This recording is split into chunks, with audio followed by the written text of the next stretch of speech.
My father, who was a old school gamer in the 80s, but dropped it very early on. Anytime he's come by, he's like, I've never quite understood, but every time everyone comes by, they always go, well, I don't need any more, but I meant to start picking up this ranger. He's like, every single person has a new character. It's so weird. Hey, it's Nick Armstrong, and you are listening to the FoCo Comic-Con podcast. And every episode, we get to talk with an innovative, creative mind in our community who is doing cool and interesting things. And today I have Kelsey. Kelsey, tell us about your business. Hey guys, yeah, I'm Kelsey. I am the owner and founder of Robin's Nerd Supplies. We have all sorts of other tabletop gaming accessories to go along with that. This where you just gaming with friends and you're like, I really don't like these generic dice. Yeah, pretty much. So I am a long-term game enthusiast. I have the perpetual unluck of never having a session go beyond about 6 games, but the little short ones. And I was learning actually Arabic in college and discovered that there were it's one of those things that the only thing that you could find in Arabic were educational dice. There was one company that made them. They made D6s and D10s, and they did their job well, but they were the ugliest things known to mankind. They were these weird off-whites, hard to describe. It's likely you left like a sheet of paper out in the sun for a few days, and then this weird blue. And so I ended up calling my brother-in-law's brother and was like, because he makes games, and was like, how does one make something? I need something. And then it kind of rolled from there. As we always do my business, it goes first set, goblin, horde, and then, oh, I could make something. And I'm just a little bit past that dragon horde stage. So what was the process of like, do you mold them yourself? Do you do the resin casting and all the rest of that? I do the designs. We've discovered that you do not want me making the dice. They're doing everything by hand is a great art style. And I have this lovely artist, Amy, who helps me go from the design stage and has very long conversations going, what did you mean? Okay, with this glitter, which one do we want? And she's very patient with me. So are each of the sets hand painted? No. Thankfully, to be able to keep everything affordable for the dice goblins, we have all sorts of different things. We have tumble dice, which means essentially you paint the outside and they go through a dice tumbler, which the closest thing you can look for is a rock tumbler, or if you've ever made cement by hand, one of those.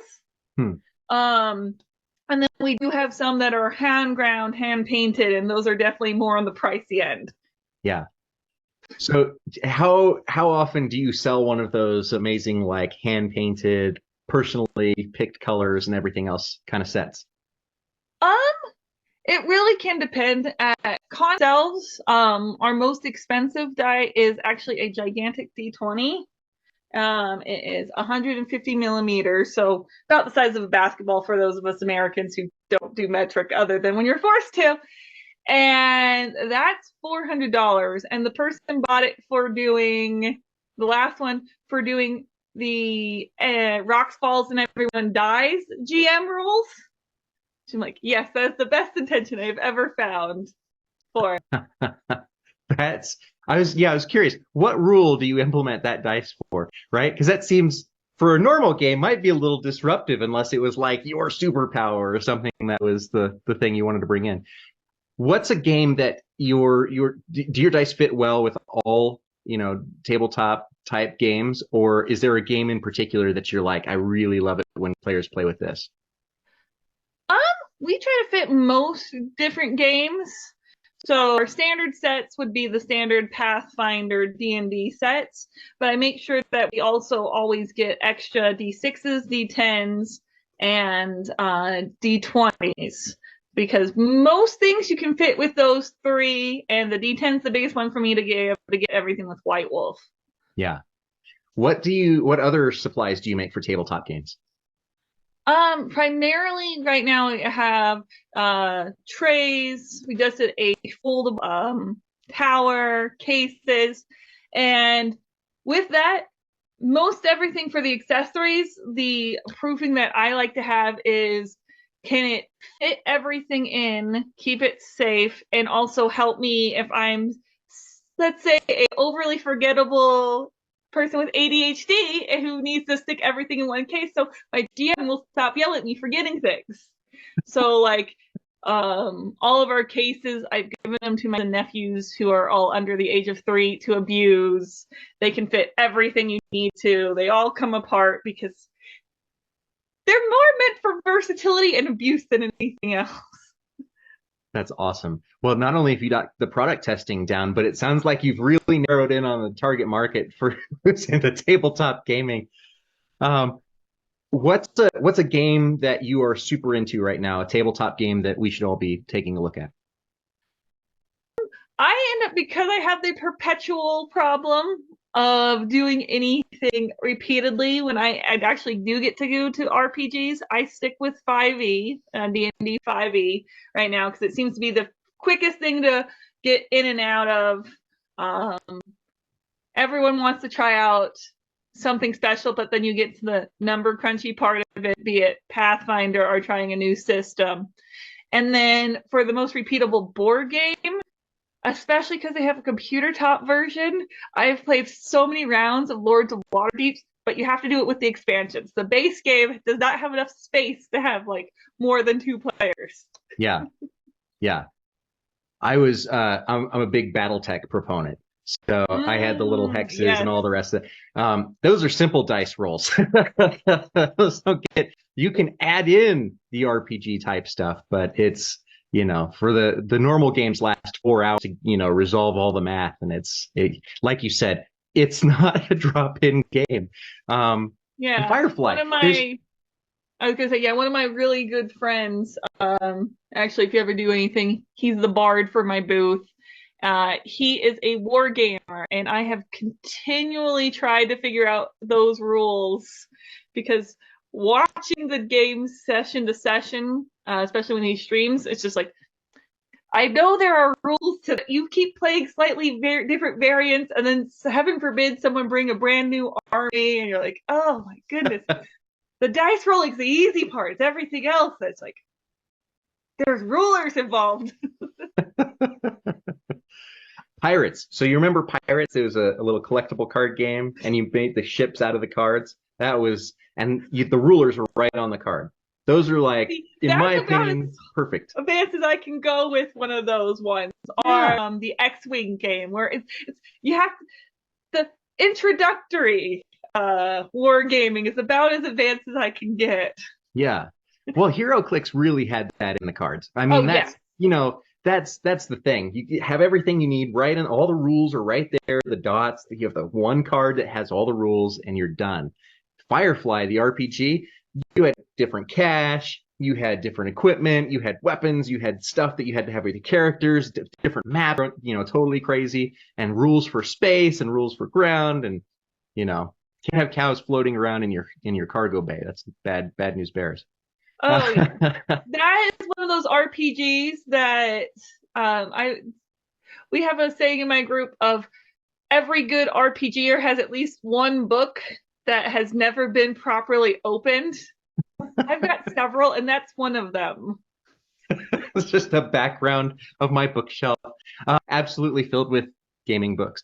So, no, I'm with you on the 5e component. What have you found? I know you said you're like a serial drop-in, because it's just so hard to keep a group running for so long. Have you found any tips or tricks to keep groups together for a longer period? The ones that we've been able to work the best with my particular groups, we've actually found that doing a little bit looser really helped. Our longest one we ever had was actually a variant of Shadowrun. He was using the Shadowrun settings, but not the rules, because if you've ever played Shadowrun, you understand why. But that game, it's meant for, you can have quick games that are basically heist in half an hour to 2 hours. And the number of Discord messages where it's just like, my kid got sick today or whatever, so we could move it up or back a day if you dropped a player that week, because they were essentially kind of one shots, but not really. You could add people, take people away, and have that level of flexibility. As for people who are able to do like every 2 weeks, we're going to do a same character. But I do not know. I want to someday, if you find that secret, I want to figure it out. That's maybe it's in the good dice. So tell us, what is your favorite color combo dice that you have created? So I do end up picking out favorite children. 90% of the time, it ends up being the most recent thing that I end up doing. Like we're releasing the advent calendar dice for this year, so everything's behind closed doors until December. I do end up having one, like the new one comes out, saying like, ooh, I really like that one. I must have done good. Or you end up tweaking it. For the straight prettiness of it, we do have hollow dice that we cast with resin in them. I actually had to get a patent for it when I made it. It's they're all named after different pirate ship parts. So it's Pirate Ship Revenge. And there's one that it is a gold side, and then depending on which one we do have electroplate swords on the inside with a resin on the inside. You put a light underneath. They are the most bougie, pretty dice, and I love them. And when Dwarven Forge came out with their individual stands with the lights, they're the most over-the-top stands you'll ever see, and I love them. They actually ended up asking to use those in the promo pictures because it perfectly fit that we just need highlight on a single die because we are just that level of gamer. We laugh and we're like, oh yeah, it's totally over the top. I will tell you, I have 2 kids. The fastest way to get them into any sort of nerdy gaming is to introduce them to all the cool dice, and they pick out their favorites. They're like, oh, this one's really cool.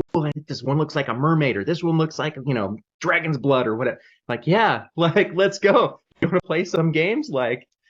And that's true too of like older geeks. And I think it's a lot like fishing lures, right? You hear the fishermen talk about fishing lures. They're like, the lures are just for the fishermen. For us, it's gamers of the dice, right? Because we just walk past and we're like, oh yeah, I should play that 5e character I've been meaning to bring out. That is a very good way of putting it.